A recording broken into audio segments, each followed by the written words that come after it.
from the onset, I want you to understand it is a battle of gods in this nation.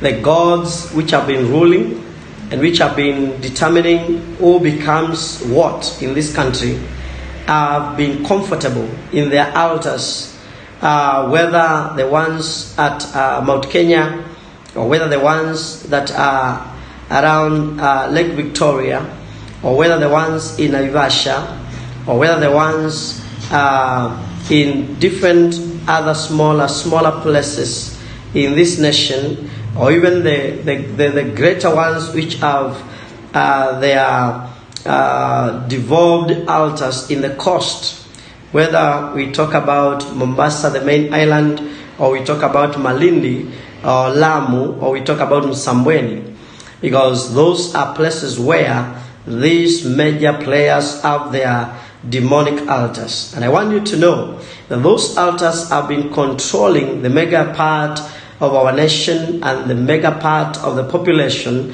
in Kenya have been bewitched, and they have drunk from the witchcraft of these main altars. And that is why you find some people with fanatical followings which are almost chaotic in nature.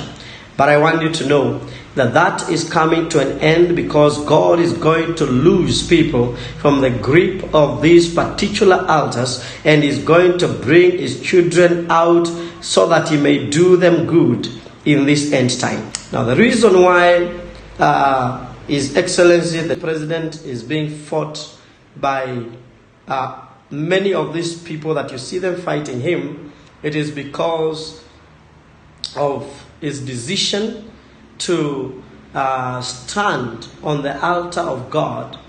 And they know the power of altars. They know anybody can pray, and Kenya has been praying and preachers have been praying, but as long as your altars are not receiving significant sacrifices, your prayer is just like nothing. It cannot amount to anything as long as you are not receiving significant sacrifices. Those prayers and the declarations from those altars, they are just declarations of men. But when an altar begins to receive significant sacrifices, that altar's voice becomes a voice to reckon with. It becomes a power to reckon with. And the politicians understand the place of altars in politics. That is why the president began to give significant sacrifices to the altar of God, to the church of Jesus Christ, and especially to the true church of Jesus Christ, not the mainstream religious bodies, but to the real church of Jesus Christ.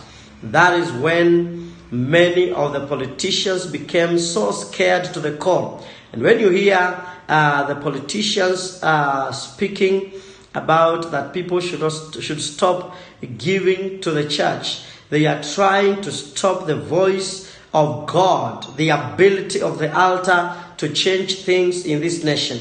They are trying to limit the extent to which the altar of the church can project our voice.